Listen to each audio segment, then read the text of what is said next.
आधी रातों को लोगों के घरों में घुसे थे, बच्चियों के हाथापाई करके उनके फोन छीन लिए थे, चारदीवारी का कोई लिहाज नहीं रखा था, तब अंदाजा तो हुआ था कि कोई बहुत ही लोग आ गए हैं। मगर ये नहीं पता था कि इतने ही बड़े बेशरम आ गए कि किसी को कत्ल ही कर देंगे। मतलब अपनी माँ का आखिरी बच्चा था, वो 5 बच्चों का बाप था, वो आपने उसको डराने के लिए उसको कत्ल ही कर दिया। मतलब आपने किसी की जान ही ले ली, उसको टांग पे इधर कहीं गोली मार देते, उसको एक वार्निंग दे देते, मतलब आप उसको जिंदा रहने का हक तो देते ना, कि आपको इतनी दुश्मनी थी कि आपने उसकी जान ही ले ली। अल्लाह का डर ही नहीं है इन लोगों को, इनको लगता है याद ही नहीं कि इन्होंने आगे जाके हिसाब देना है। ये ऐसे लोगों के साथ जुल्म कर रहे हैं पिछले 8 महीने से, जिसको जो लोग तो ऐसे मिठाई नहीं बांटते जैसे ये मुकदमे बांट रहे हैं गद्दारी के, दहशतगर्दी के, उस तरह ये मुकदमे बांट रहे हैं लोगों को। तो लोग क्या आपने यहाँ ही आपको लगता है हिसाब नहीं देना, आपने आगे भी हिसाब नहीं देना? अभी तो आप यहाँ पे देंगे, ये अवाम आपसे हिसाब लेगी, इस तरह आप बख्शे नहीं जाएंगे आप। कि धमकियाँ देने वाले बहुत बड़े बेवकूफ़ है, मैं ये कहूँगी, क्योंकि खान साहब को धमकियाँ देने का फायदा ही कोई नहीं है ना। खान साहब के और उनके बीच में हम खड़े हुए हैं, अवाम खड़ी हुई है ना। खान साहब जहाँ तक जाने के लिए आपको अवाम से होकर जाना पड़ेगा ना। और 22 करोड़ को लिटा ले, इतनी औकात तो किसी की नहीं ना है पूरे मुल्क में। अगर 7 लाख को कोई नहीं लिटा सकता तो 22 करोड़ को भी कोई नहीं लिटा सकता ना। खान साहब तक जाने के लिए हमारे से होकर गुजरना पड़ेगा। अब आपका मुकाबला खान साहब से नहीं है, खान साहब बीच में से हट गए हुए हैं, बीच में अब हम खड़े हुए हैं ना। अवाम से पंगे लेके कौन कहीं तक पहुंच सकता है? उनको ये बहुत अच्छे से पता है, क्योंकि वो खुद सबसे बड़ा फितना है। जब मुल्क अच्छी तरफ जा रहा था और 6% पे जीडीपी जा रही थी, ग्रोथ रेट अच्छी जा रही थी, कोरोना में भी डिफॉल्ट की तरफ मुल्क नहीं गया था, तो यही 2 फिटिया फितना है जो गाड़ी में छुप के आ गया था। उनको बहुत अच्छी तरह पता है कि जब फितना आ जाता है ना मुल्क तरक्की करते हुए, तो वो फिर आके बैठ जाता है। वो खुद जो आके बैठा हुआ है। अस्सलाम वालेकुम, मैं हूं हसनैन, आप देख रहे हैं नया पाकिस्तान। इस वक्त मैं लिबर्टी चौक में मौजूद हूँ। खान साहब ने ऐलान कर दिया है 23 दिसंबर को असम्बलियाँ तहलील करने का, क्या कहना चाहेंगे? मैं ये कहना चाहूँगी, जिन बहुत लोगों को शक था कि नहीं ऐसा नहीं होगा, अब उनको तसल्ली हो गई होगी कि अनाउंस कर दिया, और दोनों का की है। तो जो परवेज इलाही के खिलाफ प्रोपेगेंडा और समय वो भी खत्म हो जाना चाहिए। दोनों चीज़ें बता दी उन्होंने, जुमे को हो रही हैं खत्म। अच्छा मुझे बताएं, कौम का क्या मंशूर है, कौम क्या समझ रही है, कौम का क्या जोशो जज्बा है इलेक्शन के हवाले से? देखिए, कौम ये समझ रही है कि कौम को ये चीज़ समझ आ गई है कि जब तक आप इलेक्शन नहीं ना कराते, जब तक एक ऐसी हुकूमत नहीं आती जो लोगों के वोट से आई हो, जिसका लोगों को भी, बाहर दुनिया को भी पता हो कि ये 5 साल के लिए आई हुई है। अब जो इन्होंने जलालत उठाई है ये रजीम चेंज में सारी, मुझे लगता है कि इन्होंने देख लिया कि इसका क्या एंड है। आपको पूरी दुनिया ने मुंह लगाना छोड़ दिया, आपको बाहर ओवरसीज ने पैसे भेजना छोड़ दिए हैं, तो मुझे लगता है इन्होंने सबक सीखा होगा।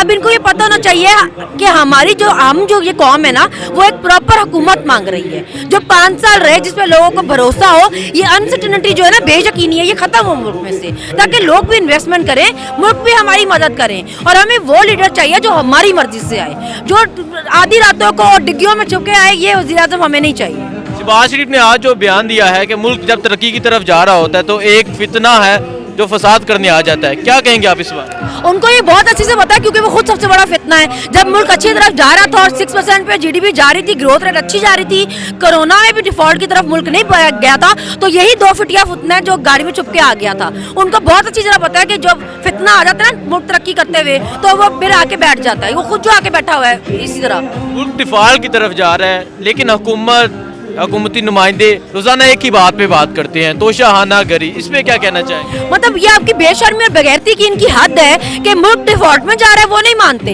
कि वो डिफॉल्ट की तरफ जा रहा है। खजाना खाली हो गया है, वो नहीं मान रहे। लोगों को दवाइयाँ नहीं मिल रही। और छोड़े आप, ये हुकूमत लहसुन प्याज नहीं छुड़ा पा रही पोर्ट पे से, ठीक है ना। अब वो जिस 2 नंबर को लेके आए थे डॉलर सही करने के लिए, वो भी इतना फर्क है कि वो डॉलर नकली भी नहीं सही कर पा रहा। पहले तो नकली 2 नंबरिया करके कर लेता था ना। अभी आपको कोई सवाल पूछे कि आपने महंगाई खत्म नहीं की, आपने कोई मुल्क के हालात ठीक नहीं की, अपने केस घड़ी, आप इनसे कोई सवाल पूछ ले कहेंगे घड़ी। भाई आप गाड़ियाँ निकलवा के लेकर गए हुए हैं। लोगों को पता, जब आप वज़ीर आज़म हाउस से निकले थे, आप ट्रक भर के सामान निकले थे। आप अपने हिसाब देना, वो तो लीगल घड़ी लेकर गया हुआ है, अपने तोहफे की टैक्स पे करके लेकर गया है। तुम लोगों को इतनी तकलीफ है, क्यों नहीं कोर्ट में जाते हो? बताओ कि गैर कानूनी लेकर गया है। गैर कानूनी लेकर गया तो बताओ हमें पता है गैर कानूनी लेके गया। तो जितना मर्जी घड़ी को घुमा के घड़ी घुमा लोगे, वो तोहफे की घड़ी रहेगी ना। वो करप्शन कैसे साबित करोगे उसमें?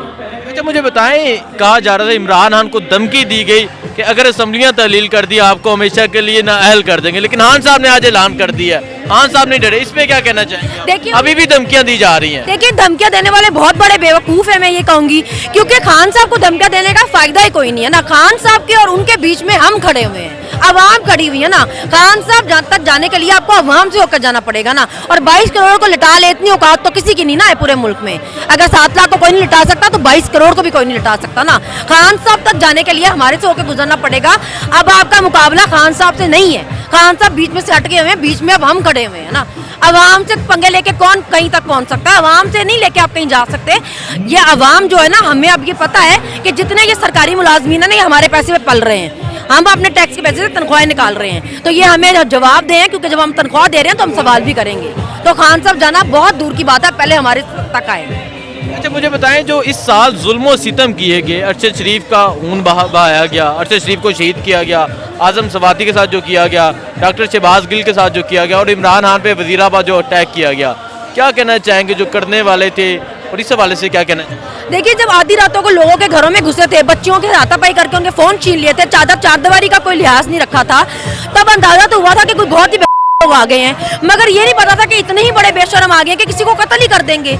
मतलब अपनी माँ का आखिरी बच्चा था, वो 5 बच्चों का बाप था, वो आपने उसको डराने के लिए उसको कत्ल ही कर दिया। मतलब आपने किसी की जान ही ले ली, उसको टांग पे इधर कहीं गोली मार देते, उसको एक वार्निंग दे देते, मतलब आप उसको जिंदा रहने का हक तो देते ना, कि आपको इतनी दुश्मनी थी कि आपने उसकी जान ही ले ली। अल्लाह का डर ही नहीं है इन लोगों को, इनको लगता है याद ही नहीं कि इन्होंने आगे जाके हिसाब देना है। ये ऐसे लोगों के साथ जुल्म कर रहे हैं पिछले 8 महीने से, जिसको जो लोग तो ऐसे मिठाई नहीं बांटते जैसे ये मुकदमे बांट रहे हैं, गद्दारी के, दहशतगर्दी के, उस तरह ये मुकदमे बांट रहे हैं लोगों को। तो लोग क्या आपने यहाँ ही आपको लगता है हिसाब नहीं देना, आपने आगे भी हिसाब नहीं देना? अभी तो आप यहाँ पे देंगे, ये आवाम आपसे हिसाब लेगी, इस तरह आप बख्शे नहीं जाएंगे आप। सलमान शहबाज ने आके जो बयान दिया कि हम इमरान खान को भागने नहीं देंगे, गिरबान से पकड़ेंगे, इस पे क्या कहेंगे? वो बड़े ही बेशरम है जो ऐसे बयान दे देते हैं, बाप भागा हुआ, खुद भागे हुए, भाई भागा हुआ, बहन भागी हुई। हमारा लीडर तो एक बार नहीं भागा, उस पर आपने हमला भी कराया, गोलियां खा के भी यहीं बैठा है। उसको ये नहीं हुआ कि जेल में एक मच्छर ने काटा तो उसने कहा मुझे एक दिन में 10 अटैक हो गए, मैं तो मरने लगा हूँ, अगर मुझे बाहर नहीं भेजा तो मेरा आज ही जनाजा है। उसने नहीं कहा ये, वो जो अपनी बेटी छोड़ के भाग गया था, वो यहीं बैठा हुआ है, गोली खाने के बाद भी अपने सपोर्टर्स के पास यहीं बैठा हुआ है बीच में ही। जलसों में भी ऐसी हालत में आया था इस्लामाबाद में। आपके बाप की तरह बेशरम नहीं है जो पैर के कहता है जाओ जाके बेटा पहले ब्लैकमेल करके पूरे रास्ते साफ करके आओ, वीडियो ऑडियो का कारोबार करो, और इस काम में अपनी बेटी भी छोड़ी हुई है आगे। वो इतना नहीं है, वो यहाँ लोगों में बैठा हुआ है, आपके बाप की तरह नहीं है वो। बहुत शुक्रिया।